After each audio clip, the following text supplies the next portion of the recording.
Friends, welcome back to my channel computer learn and understand.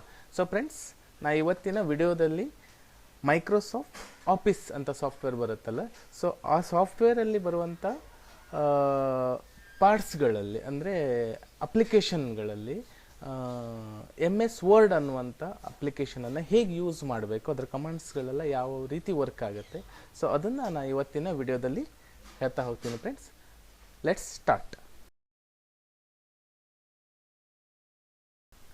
So ಇದು ಮೇಲ್ಗಡೆ document 1 ಅಂತ ಕಾಣೋದು ಟೈಟಲ್ ಬಾರ್ ಅಂತ ಹೇಳ್ತೀವಿ. ಸೊ ಇಲ್ಲಿ ಮೈನಸ್ ಮತ್ತು ಮ್ಯಾಕ್ಸಿಮೈಸ್, ಇದು ಮೈನಸ್ ಅಂತಂದರೆ ಮಿನಿಮೈಸ್ ಅಂತ, ಮ್ಯಾಕ್ಸಿಮೈಸ್ ಮತ್ತು ಕ್ಲೋಸ್ ಆಪ್ಷನ್, ಇದಕ್ಕೆ ಕಂಟ್ರೋಲ್ ಬಟನ್ ಅಂತ ಹೇಳ್ತೀವಿ.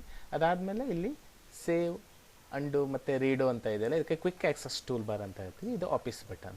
ನೆಕ್ಸ್ಟ್ ಕಾಣೋದು ಇದಕ್ಕೆ ಏನಂತೀವಿ, ಟ್ಯಾಬ್ಸ್ ಅಂತ ಹೇಳ್ತೀವಿ. ಅಂದರೆ home, insert, page layout, reference, mailings ಇವೆಲ್ಲ ಏನಾಗುತ್ತೆ ಟ್ಯಾಬ್ ಅಂತ ಹೇಳ್ತೀವಿ. ಆ ಟ್ಯಾಬ್ ಕ್ಲಿಕ್ ಮಾಡಿದಾಗ ಕೆಳಗಡೆ ಬರುತ್ತಲ್ಲ, ಸೊ ಅದಕ್ಕೆ ರಿಬ್ಬನ್ ಬಾರ್ ಅಂತ ಹೇಳ್ತೀವಿ. ಸೊ ರಿಬ್ಬನ್ ಬಾರಲ್ಲಿ ಡಿಫ್ರೆಂಟ್ ಕಮಾಂಡ್ಸ್ಗಳಿರುತ್ತೆ, ಅಂದರೆ ಗ್ರೂಪ್ ಆಫ್ ಕಮಾಂಡ್ಸ್ಗಳಿರುತ್ತೆ. ಸೊ ಅದರಲ್ಲಿ ಕ್ಲಿಪ್ಬೋರ್ಡ್ ಗ್ರೂಪನ್ನು ಹೇಗೆ ಯೂಸ್ ಮಾಡಬೇಕು ಅನ್ನೋದನ್ನು ನಾನು ಇವತ್ತು ಹೇಳ್ಕೊಡ್ತೀನಿ. ಅಂದರೆ ಹೋಮ್ ಟ್ಯಾಬಿನ ಕ್ಲಿಪ್ಬೋರ್ಡ್ ಗ್ರೂಪನ್ನು ಹೇಗೆ ಯೂಸ್ ಮಾಡ್ಕೋಬೇಕು ಅನ್ನೋದನ್ನು ನಾನು ಇವತ್ತು ಹೇಳ್ಕೊಡ್ತೀನಿ. ಸೊ ಫ್ರೆಂಡ್ಸ್, ಇಲ್ಲಿಗ ನಾವೇನಾದರೂ ಒಂದನ್ನು ಟೈಪ್ ಮಾಡ್ಕೊಳ್ಳೋಣ.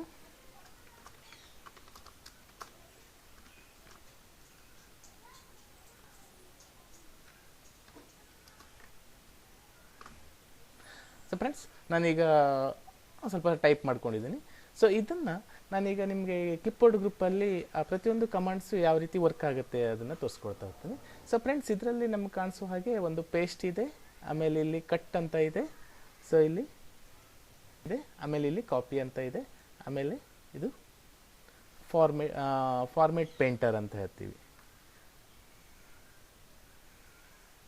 ಸೊ ಈಗ ನಮಗೆ ಮೊದಲಿಗೆ ಏನು ಕೇಳಿದ್ರೆ, ಇಲ್ಲಿ ಕಟ್ ಆಪ್ಷನನ್ನು ತೋರಿಸ್ತೀನಿ. ಸೊ ಅಂದರೆ ಈಗ ನಮಗೆ ಇಲ್ಲಿ ಅಡ್ವಾಂಟೇಜಸ್ ಅಂತ ಬರೆದಿದ್ದಲ್ವ, ಸೊ ಇಲ್ಲಿ ಅಡ್ವಾಂಟೇಜಸ್.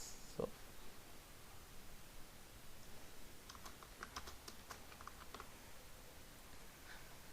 ಈಗ ಎರಡನೇ ಪಾಯಿಂಟು ನಮಗೆ ಏನಾಗಬೇಕು ಕೇಳಿದ್ರೆ, ಎರಡನೇ ಪಾಯಿಂಟು ನಮ್ಗೆ 1ನೇ ಪಾಯಿಂಟ್ ಆಗಬೇಕಿತ್ತು, 1ನೇ ಪಾಯಿಂಟು 2ನೇ ಪಾಯಿಂಟ್ ಆಗಬೇಕಿತ್ತು. ಸೊ ಆಗ ನಾವೇನು ಮಾಡ್ತೀವಿ, ಈಗ ಯಾವುದೇ ಒಂದನ್ನು ಇಲ್ಲಿ ಕಟ್ ಅನ್ನೋಂಥ ಆಪ್ಷನ್ ಯಾವಾಗ ಯೂಸ್ ಮಾಡ್ತೀವಿ, ನಾವು ಈಗ ಲೆಟರ್ಸ್ ಆಗಲಿ ಏನೋ ಒಂದು ಡಾಕ್ಯುಮೆಂಟನ್ನು ರೆಡಿ ಆದಮೇಲೆ ನಾವು ರೀಡ್ ಮಾಡ್ತಾ ಹೋಗ್ತೀವಿ, ಸರಿ ಇದೆಯಾ ತಪ್ಪಿದೆ ಅಂತ ರೀಡ್ ಮಾಡ್ತೀವಿ. ರೀಡ್ ಮಾಡುವಾಗ ನಮಗೇನಾಗುತ್ತೆ, ಸೆಂಟೆನ್ಸು ಎಕ್ಸ್ಚೇಂಜ್ ಮಾಡಬೇಕು ಅಂತ ಅನಿಸುತ್ತೆ. ಸೊ ಅಂದರೆ ಗ್ರಾಮಟಿಕಲಿ ಅದು ಸರಿಯಾಗಿರಲಿಲ್ಲ, ಸೊ ಕೆಳಗೆ ಹೋಗಬೇಕಿತ್ತಿಲ್ಲ, ಮೇಲ್ ಬರಬೇಕಿತ್ತು, ಸೊ ಈ ಥರ ಎಕ್ಸ್ಚೇಂಜ್ ಆಗಬೇಕಿತ್ತು ಅಂದಾಗ ನಾವೇನು ಮಾಡಬೇಕು, ಕಟ್ ಮತ್ತು ಪೇಸ್ಟ್ ಆಪ್ಷನನ್ನು ಯೂಸ್ ಮಾಡ್ಕೋಬೇಕು. ಸೊ ಇಲ್ಲಿ ಕಟ್ ಮತ್ತು ಪೇಸ್ಟ್ ಆಪ್ಷನನ್ನು ಯಾವ ರೀತಿ, ನನಗೆ ಈಗ ಎರಡನೇ ಸೆಂಟೆನ್ಸ್ ಏನಾಗಬೇಕು, ಈ ಸೆಂಟೆನ್ಸು ನನಗೆ ಫಸ್ಟ್ ಸೆಂಟೆನ್ಸ್ ಆಗಬೇಕು, ಫಸ್ಟ್ ಕೆಳಗಡೆ ಬರಬೇಕು. ಸೊ ಆಗ ನಾವೇನು ಯಾವ ರೀತಿ ಮಾಡ್ಬೋದು, ಇದು ಸೆಲೆಕ್ಟ್ ಮಾಡಿ ಆಮೇಲೆ ಏನು ಮಾಡಬೇಕು, ಕಟ್ ಆಪ್ಷನ್ ಮಾಡ್ಕೋಬೇಕು. ಸೊ ಈಗೇನಾಯಿತು, ತಕ್ಷಣಕ್ಕೆ ಅಲ್ಲಿಂದ ಕಟ್ ಆಯಿತು. ಸೊ ನೆಕ್ಸ್ಟ್ ನಮ್ಗೆ ಎಲ್ಲಿ ಬೇಕು, ಫಸ್ಟ್ ಸೆಂಟೆನ್ಸ್ ಆಗಬೇಕಿತ್ತಲ್ಲ, ಫಸ್ಟ್ ಸೆಂಟೆನ್ಸ್ಗೆ ಕ್ಲಿಕ್ ಇಟ್ಟು ಇಲ್ಲಿ ನಾವು ಯಾವ ಆಪ್ಷನ್ ಯೂಸ್ ಮಾಡಬೇಕು, ಪೇಸ್ಟ್ ಅಂತ ಕೊಡಬೇಕು. ಸೊ ಈ ಕೆಳಗಡೆ ಇದ್ದಿದ್ದ ಮೇಲೆ ಬಂತಲ್ಲ. ಸೊ ಫ್ರೆಂಡ್ಸ್, ಈ ಕೆಳಗಡೆ ಇಲ್ಲಿರೋದನ್ನು ನಾವೇನು ಮಾಡ್ಬೋದು, ಈಗ ಮತ್ತೆ ಅಗೇನ್ ಕಟ್, ಇಲ್ಲಿ ಎರಡರ ಮುಂದ್ಗಡೆ ಇಟ್ಟು ಪೇಸ್ಟ್. ಸೊ ಇದು ಕಟ್ ಮತ್ತು ಪೇಸ್ಟ್ ಅಂತ ಹೇಳ್ತೀವಿ. ಸೊ ಫ್ರೆಂಡ್ಸ್, ಗೊತ್ತಾಯ್ತಲ್ವ, ಅಂದರೆ ಒಂದು ಕಡೆ ಇರೋದನ್ನು ಎಕ್ಸ್ಚೇಂಜ್ ಮಾಡುವಾಗ ಕಟ್ ಮತ್ತು ಪೇಸ್ಟ್ ಆಗಿ ಯೂಸ್ ಮಾಡ್ಕೋಬೇಕು. ಸೊ ಅದಾದಮೇಲೆ ಕಾಪಿ ಅಂತ ಬರುತ್ತಲ್ಲ, ಸೊ ಕಾಪಿ ಮತ್ತು ಪೇಸ್ಟ್ ಅಂತಂದರೆ, ಈಗ ಒಂದು ಕಡೆ ಇರೋದು ಇನ್ನೊಂದು ಸರಿ ನಮಗೆ ಬೇಕಾಗಿತ್ತು. ಸೊ ಈಗ 6ನೇ ಪಾಯಿಂಟಲ್ಲಿರುವಂಥ ಸೆಂಟೆನ್ಸ್ ನಮಗೇನಾಗಬೇಕು, ಮತ್ತೆ ರಿಪೀಟ್ ಬೇಕು. ಸೊ ಆಗ ನಾವೇನು ಮಾಡ್ಬೋದು, ರಿಪೀಟ್ ಅದನ್ನೇ ಇನ್ನೊಂದು ಸರಿ ಬೇಕು ಅಂದಾಗ ನಾವು ಯಾವ್ದು ಮಾಡ್ಕೋಬೇಕು, ಕಾಪಿ ಅನ್ನೋದನ್ನು ಕ್ಲಿಕ್ ಮಾಡಿ. ಸೊ ನೆಕ್ಸ್ಟ್ ಎಲ್ಲಿ ಬೇಕು, ನಮಗಿಲ್ಲಿ 9ನೇ ಪಾಯಿಂಟ್ ಆಗಿ ಬೇಕಿತ್ತು. ಸೊ ಇಲ್ಲಿ ಪೇಸ್ಟ್ ಅನ್ನುವಂಥ ಆಪ್ಷನನ್ನು ಯೂಸ್ ಮಾಡ್ಬೋದು. ಸೊ ಇಲ್ಲಿ ಆಲ್ರೆಡಿ ಇರೋದು ನೋಡಿ, ಆಲ್ರೆಡಿ ಇರೋದು ಮತ್ತೇನಾಗುತ್ತೆ, ಆಟೋಮೆಟಿಕ್ಲಿ ಕೆಳಗಡೆ ಇನ್ನೊಂದು ಸರಿ ಬರುತ್ತೆ, ಅದಕ್ಕೆ ಕಾಪಿ ಮತ್ತು ಪೇಸ್ಟ್ ಅಂತ ಹೇಳ್ತೀವಿ. ಸೊ ಫ್ರೆಂಡ್ಸ್, ಕಟ್ ಪೇಸ್ಟ್ ಮತ್ತು ಕಾಪಿ ಪೇಸ್ಟ್ ಗೊತ್ತಾಯ್ತಲ್ವ. ಸೊ ಕಟ್ಟಿಗೆ ಶಾರ್ಟ್ಕಟ್ಟನ್ನು ನಾವು ಯಾವ್ದು ಯೂಸ್ ಮಾಡ್ಬೋದು, ಈಗ ಸೆಲೆಕ್ಟ್ ಮಾಡಿಕೊಂಡು ನಾವು Ctrl+X ಮಾಡಿದ್ರೆ ಏನಾಗುತ್ತೆ, ಕಟ್ ಆಪ್ಷನ್ ಆಗುತ್ತೆ. ಕಾಪಿ ಅಂತಂದರೆ ಸೆಲೆಕ್ಟ್ ಮಾಡಿಕೊಂಡು Ctrl+C ಒತ್ತಿದ್ರೆ ಕಾಪಿ ಆಗುತ್ತೆ. ಮತ್ತು ಪೇಸ್ಟಿಗೆ ಕಂಟ್ರೋಲ್ ಯಾವ ಪ್ಲೇಸಲ್ಲಿ ಬೇಕೋ ಆ ಪ್ಲೇಸಲ್ಲಿ ಕರ್ಸರನ್ನು ಕ್ಲಿಕ್ ಮಾಡಿ ಆಮೇಲೆ ಪೇಸ್ಟ್ Ctrl+V ಮಾಡಿದ್ರೆ ಪೇಸ್ಟ್ ಆಗುತ್ತೆ, ಇಲ್ಲ ಕ್ಲಿಪ್ಬೋರ್ಡ್ ಗ್ರೂಪಿಗೆ ಹೋಗಿ ಪೇಸ್ಟ್ ಅಂತ ಕೊಡ್ಬೋದು. ಓಕೆ ಫ್ರೆಂಡ್ಸ್, ಸೊ ಇದು ಕಟ್, ಕಾಪಿ, ಪೇಸ್ಟ್ ಆಯಿತು. ಅದಾದಮೇಲೆ ನೆಕ್ಸ್ಟು ಇನ್ನೊಂದು ಆಪ್ಷನ್ ಇದೆಯಲ್ಲ, ಯಾವುದು, ಫಾರ್ಮೇಟ್ ಪೇಂಟರ್ ಅಂತ ಇದೆ. ಫಾರ್ಮೇಟ್ ಪೇಂಟರ್ ಅಂದರೆ ನೀವು ಯಾವುದೋ ಒಂದು ಡಿಫ್ರೆಂಟ್ ಫಾರ್ಮೇಟ್ಸ್ಗಳನ್ನು ಮಾಡ್ಕೊಂಡಿದ್ರಿ. ಈಗ ಇದು ಸೈಜ್ ದೊಡ್ಡ ಇದೆ, ಅದಾದಮೇಲೆ ಬೇರೆ ಏನೋ ಕಲರ್ಸ್ ಇದೆ. ಸೊ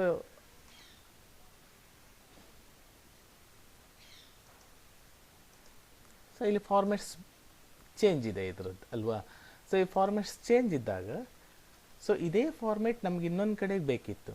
ಸೊ ಆಗ ಇದೇ ಫಾರ್ಮೇಟನ್ನು ಆ್ಯಸಿಟಿಸ್ ಅದನ್ನು ಅಪ್ಲೈ ಮಾಡ್ಕೊಳ್ಳೋದಕ್ಕೆ ನಾವು ಫಾರ್ಮೇಟ್ ಪೇಂಟರ್ ಅನ್ನೋದನ್ನು ಯೂಸ್ ಮಾಡ್ಕೊಳ್ತೇವೆ. ಅಂದರೆ ಯಾವ ಫಾರ್ಮೇಟ್ ನಮಗೆ ನೆಕ್ಸ್ಟ್ ಯಾವ ಪ್ಲೇಸಿಗೆ ಬೇಕೋ ಆ ಪ್ಲೇಸಿಗೆ ಬೇಕಾಗಿರುವಂಥ ಫಾರ್ಮೇಟನ್ನು ಅದನ್ನು ನಾವು ಫಸ್ಟ್ ಸೆಲೆಕ್ಟ್ ಮಾಡ್ಕೋಬೇಕು. ಅದಾದಮೇಲೆ ಫಾರ್ಮೇಟ್ ಪೇಂಟರ್ ಕ್ಲಿಕ್ ಮಾಡಿ ನೆಕ್ಸ್ಟ್ ನಿಮಗೆ ಯಾವ ಪ್ಲೇಸಿಗೆ ಬೇಕೋ ಆ ಪ್ಲೇಸಿಗೆ ಬಂದು ಈಗ ಸೆಲೆಕ್ಟ್ ಮಾಡಿದ್ರೆ ಏನಾಗುತ್ತೆ, ಸೇಮ್ ಆ್ಯಸಿಟಿಸ್ ಇಲ್ಲಿ ಅಪ್ಲೈ ಆಗುತ್ತೆ. ಕಾಣಿಸ್ತಾ ಇದೆಯಲ್ವಾ, ಸೇಮ್ ಕಲರ್ ಇಲ್ಲಿ ಅಪ್ಲೈ ಆಗಿದೆ. ಓಕೆ, ಸೊ ಇದಕ್ಕೆ ಫಾರ್ಮೇಟ್ ಪೇಂಟರ್ ಅಂತ ಹೇಳ್ತೀವಿ. ಅಂದರೆ ಆ್ಯಸಿಟಿಸನ್ನು ಇನ್ನೊಂದು ಸರಿ ನಾವು ಫಾಲೋ ಮಾಡ್ಕೊಂಡು ಹೋಗೋದಕ್ಕೆ ಫಾರ್ಮೇಟ್ ಪೇಂಟರ್ ಅಂತ ಹೇಳ್ತೀವಿ. ಈಗ ಫಾರ್ ಎಕ್ಸಾಂಪಲ್ ಇಲ್ಲಿ ನಾರ್ಮಲ್ ಇದೆ. ಸೊ ಇದನ್ನು ಸೆಲೆಕ್ಟ್ ಮಾಡಿ ಫಾರ್ಮೇಟ್ ಪೇಂಟರ್ ಕ್ಲಿಕ್ ಮಾಡಿ ನೆಕ್ಸ್ಟ್ ಇದಕ್ಕೆ ಬಂದು ಸೆಲೆಕ್ಟ್ ಮಾಡಿದರೆ ಆಟೋಮೆಟಿಕ್ಲಿ ನಾರ್ಮಲ್ಲಿಗೆ ಬರುತ್ತೆ. ಸೊ ಇದೆ ನಾರ್ಮಲ್ ಇರೋದನ್ನು ಸೆಲೆಕ್ಟ್ ಮಾಡಿ ಚೇಂಜ್ ಆಗಬೇಕು ಅಂದರೆ ನಾರ್ಮಲ್ ಆಗುತ್ತೆ. ಇದಕ್ಕೆ ಫಾರ್ಮೇಟ್ ಪೇಂಟರ್ ಅಂತ ಹೇಳ್ತೀವಿ. ಸೊ ಅದಾದಮೇಲೆ ನೆಕ್ಸ್ಟು ಇಲ್ಲಿ ಪೇಸ್ಟ್ ಒಳಗಡೆ ಹೋದಾಗ ಪೇಸ್ಟ್ ಮತ್ತು ಪೇಸ್ಟ್ ಸ್ಪೆಷಲ್, ಪೇಸ್ಟ್ ಅಂದರೆ ನಾರ್ಮಲಾಗಿ ಪೇಸ್ಟ್ ಮಾಡ್ತೀವಲ್ಲ ಅದೇ ಆಪ್ಷನ್. ಸೊ ಪೇಸ್ಟ್ ಆಪ್ಷನಲ್ಲಿ 3 ಆಪ್ಷನ್ ಇದೆ. ಅಂದರೆ ಒಂದು ಪೇಸ್ಟು, ಇನ್ನೊಂದು ಪೇಸ್ಟ್ ಸ್ಪೆಷಲ್, ಇನ್ನೊಂದು ಪೇಸ್ಟ್ ಎಸ್ ಹೈಪರ್ ಲಿಂಕ್ ಅಂತ. ಸೊ ಇಲ್ಲಿ ನಾನೀಗ ಪೇಸ್ಟ್ ಆಲ್ರೆಡಿ ಗೊತ್ತಾಗಿದೆಯಲ್ಲ, ಕಟ್ ಪೇಸ್ಟ್ ಕಾಪಿ ಪೇಸ್ಟ್ ಇದೆ. ಪೇಸ್ಟ್ ಸ್ಪೆಷಲ್ ಅಂತಂದರೆ ಈಗ ನಮ್ಮದು ಒಂದು ಡಾಕ್ಯುಮೆಂಟ್ ಇದೆ. ಈ ಡಾಕ್ಯುಮೆಂಟ್ ಇರುವಂಥದ್ರಲ್ಲಿ ಒಂದು ಸ್ವಲ್ಪ ನಮಗೇನಾಗಬೇಕು, ಒಂದು ನ್ಯೂ ಪೇಜಿಗೆ ಹೋಗಬೇಕು. ಸೊ ಅದನ್ನು ನ್ಯೂ ಪೇಜಾಗಿ ಕನ್ವರ್ಟ್ ಮಾಡಬೇಕು, ಇಲ್ಲ ಒಂದು ಟೆಕ್ಸ್ಟ್ ಬಾಕ್ಸ್ ಆಗಿ ಅಥವಾ ಒಂದು ರೆಕ್ಟ್ಯಾಂಗಲ್ ಬಾಕ್ಸ್ ಆಗಿ ಈಗ ಏನೋ ಒಂದು ಇಲ್ಲ ಇಮೇಜ್ ಆಗಿ ಅದು ಕನ್ವರ್ಟ್ ಆಗಬೇಕು. ಸೊ ಈ ಥರ ಇದ್ದಾಗ ನಾವು ಯಾವ ಆಪ್ಷನ್ ಯೂಸ್ ಮಾಡ್ಕೋಬೇಕು, ಪೇಸ್ಟ್ ಸ್ಪೆಷಲ್ ಆಪ್ಷನನ್ನು ಯೂಸ್ ಮಾಡ್ಕೋಬೇಕು. ಅಂದರೆ ನಿಮಗೆ ಯಾವುದು ಒಂದು ರೆಕ್ಟ್ಯಾಂಗಲ್ ಬಾಕ್ಸ್ ಆಗಿ ಕನ್ವರ್ಟ್ ಆಗಬೇಕು, ಅಂದರೆ ಪಿಕ್ಚರ್ ಆಗಿ ಕನ್ವರ್ಟ್ ಆಗಬೇಕು, ಇಲ್ಲ ಸಪ್ರೇಟ್ ಪೇಜಿಗೆ ತೊಗೊಳ್ಬೇಕು, ಆಗ ನಾವೇನು ಮಾಡಬೇಕು, ಫಸ್ಟು ಸೆಲೆಕ್ಟ್ ಮಾಡಿ ಕಾಪಿ ಮಾಡಬೇಕು. ಅದಾದಮೇಲೆ ಪೇಸ್ಟ್ ಸ್ಪೆಷಲ್ಲಿಗೆ ಬಂದು ಇಲ್ಲಿ ಪಿಕ್ಚರ್ ವಿಂಡೋಸ್ ಮೆಟಾಫೈಲ್ ಅಂತ ಇದೆ, ಅದು ತೊಗೋಬೋದು. ಇಲ್ಲ ಪಿಕ್ಚರ್ ಎನ್ಹಾನ್ಸ್ಡ್ ಮೆಟಾಫೈಲ್ ಅಂತ ಇದೆ, ಯಾವುದು ಪಿಕ್ಚರ್ ಆಗಿ ಕನ್ವರ್ಟ್ ಆಗುವಾಗ ಇದನ್ನು ತೊಗೋಬೇಕು. ಸೊ ಇಲ್ಲ ಸಪ್ರೇಟ್ ವಿಂಡೋಸಿಗೆ ಅದನ್ನು ತೊಗೊಂಡು ಹೋಗಬೇಕು ಅಂದರೆ copy Microsoft Office Word document ಅಂತ ಇದೆಯಲ್ಲ, ಸೊ ಇದ್ರ ತೊಗೊಂಡು ಓಕೆ ಮಾಡಿದರೆ ಏನಾಗುತ್ತೆ, ಸೊ ಈಗ ಒಂದು ಬಾಕ್ಸ್ ಆಗಿ ಕನ್ವರ್ಟ್ ಆಯಿತು. ಇದ್ರ ಮೇಲೆ ಡಬಲ್ ಕ್ಲಿಕ್ ಮಾಡಿದ್ರೆ ಒಂದು ನ್ಯೂ ವಿಂಡೋಸಿಗೆ ಅದು ಏನಾಗುತ್ತೆ, ಟ್ರಾನ್ಸ್ಫರ್ ಆಗುತ್ತೆ. ಇದಕ್ಕೆ ಪೇಸ್ಟ್ ಸ್ಪೆಷಲ್ ಅಂತ ಹೇಳ್ತೀವಿ. ಸೊ ಗೊತ್ತಾಯ್ತಲ್ವ, ಪೇಸ್ಟ್ ಸ್ಪೆಷಲ್ಲು. ಸೊ ಇನ್ನೊಂದು ಪೇಸ್ಟ್ ಹ್ಯಾಸ್ ಹೈಪರ್ ಲಿಂಕ್ ಅಂತ ಕಾಣಿಸ್ತಾ ಇದೆಯಲ್ವಾ. ಸೊ ಇಲ್ಲಿ ಪೇಸ್ಟ್ ಹ್ಯಾಸ್ ಹೈಪರ್ ಲಿಂಕ್ ಅಂತ ಇಲ್ಲಿ ಹೈಡ್ ಆಗಿದೆ. ಸೊ ಅದು ಶೋ ಆಗುತ್ತೆ. ಸೊ ನಾನು ತೋರಿಸ್ತೀನಿ ಶೋ ಆಗೋದನ್ನು. ಸೊ ಇಲ್ಲಿ ಯಾವ ರೀತಿ ಕೇಳಿದರೆ ನಿಮಗೀಗ ಪೇಸ್ಟ್ ಹ್ಯಾಸ್ ಹೈಪರ್ ಲಿಂಕ್ ಯಾವುದನ್ನು ನೀವು ಹೈಪರ್ ಲಿಂಕ್ ಆಗಿ ಇದೊಂದು ಡಾಕ್ಯುಮೆಂಟಲ್ಲಿ ಯಾವುದು ನಿಮಗೆ ಹೈಪರ್ ಲಿಂಕ್ ಆಗಿ ಕನ್ವರ್ಟ್ ಆಗಬೇಕು, ಸೊ ಅದನ್ನು ನಾವು ಪೇಸ್ಟ್ ಹ್ಯಾಸ್ ಹೈಪರ್ ಲಿಂಕ್ ಅಂತ ಹೇಳ್ತೀವಿ. ಫಾರ್ ಎಕ್ಸಾಂಪಲ್ ಈಗ ಇಲ್ಲಿ GST ಅಂತ ಇದೆಯಲ್ಲ, ಇದು ಪೇಸ್ಟ್ ಹ್ಯಾಸ್ ಹೈಪರ್ ಲಿಂಕ್ ಆಗಿ ಕನ್ವರ್ಟ್ ಆಗಬೇಕು. ಸೊ ನಮಗೆ ಯಾವುದು ಕನ್ವರ್ಟ್ ಆಗಬೇಕು, ಮೊದಲಿಗೆ ಆ ಡಾಕ್ಯುಮೆಂಟನ್ನು ಸೇವ್ ಮಾಡ್ಕೋಬೇಕಾಗುತ್ತೆ. ಅಂದರೆ ನಾನೀಗ ಈ ಡಾಕ್ಯುಮೆಂಟನ್ನು ಸೇವ್ ಮಾಡುತ್ತೆ. ಸೊ ಇಲ್ಲಿ ಸೇವ್ ಮಾಡಿದೆ. ಅದಾದಮೇಲೆ ಇಲ್ಲಿ GST ನಮಗೊಂದು ಹೈಪರ್ ಲಿಂಕ್ ಆಗಿ ಆಗಬೇಕು. ಸೊ ಇದನ್ನು ಸೆಲೆಕ್ಟ್ ಮಾಡಿ ಕಾಪಿ ಮಾಡ್ಕೊಳ್ತೀನಿ. ಅದಾದಮೇಲೆ ಎಲ್ಲಿಗೆ ಹೈಪರ್ ಲಿಂಕ್ ಬೇಕು, ಫಸ್ಟ್ ಸ್ಟೆಪ್ಪಿಗೆ ಬೇಕು ಅಂದರೆ ಫಸ್ಟ್ ಸ್ಟೆಪ್ ಕ್ಲಿಕ್ ಮಾಡಿ ಇಲ್ಲಿ ಕ್ಲಿಕ್ ಇಟ್ಕೊಂಡು paste has hyperlink click ಮಾಡಿದಾಗ ಇಲ್ಲಿ GST ಬಂತು. ಈಗ ನೀವು ಕಂಟ್ರೋಲ್ ಹಿಡ್ಕೊಂಡು ಕ್ಲಿಕ್ ಮಾಡಿದ್ರೆ ಎಲ್ಲಿಗೆ ಲಿಂಕ್ ಕೊಟ್ಟಿದ್ರು ಸೊ ಅಲ್ಲಿಗೆ ಆಟೋಮೆಟಿಕ್ಲಿ ಅದೇನಾಯಿತು, ಹೋಯ್ತು. ಸೊ ಫ್ರೆಂಡ್ಸ್ ಗೊತ್ತಾಯ್ತಲ್ವ. ಸೊ ಇದು ಪೇಸ್ಟ್ ಹ್ಯಾಸ್ ಹೈಪರ್ ಲಿಂಕ್ ಅಂತ ಹೇಳ್ತೀವಿ. ಅಂದರೆ ನಮಗೆ ಯಾವುದಕ್ಕೆ ಬೇಕಿದ್ರೂ ಹೈಪರ್ ಲಿಂಕನ್ನು ಮಾಡ್ಕೋಬೋದು. ಅಂದರೆ ವಿತಿನ್ ಆ ಕರೆಂಟ್ ಪೇಜಲ್ಲಿ ಹೈಪರ್ ಲಿಂಕನ್ನು ಮಾಡ್ಕೊಳ್ಳುವಂಥದ್ದಕ್ಕೆ ಏನಂತೀವಿ, ಪೇಸ್ಟ್ ಹ್ಯಾಸ್ ಹೈಪರ್ ಲಿಂಕ್ ಅಂತ ಹೇಳ್ತೀವಿ.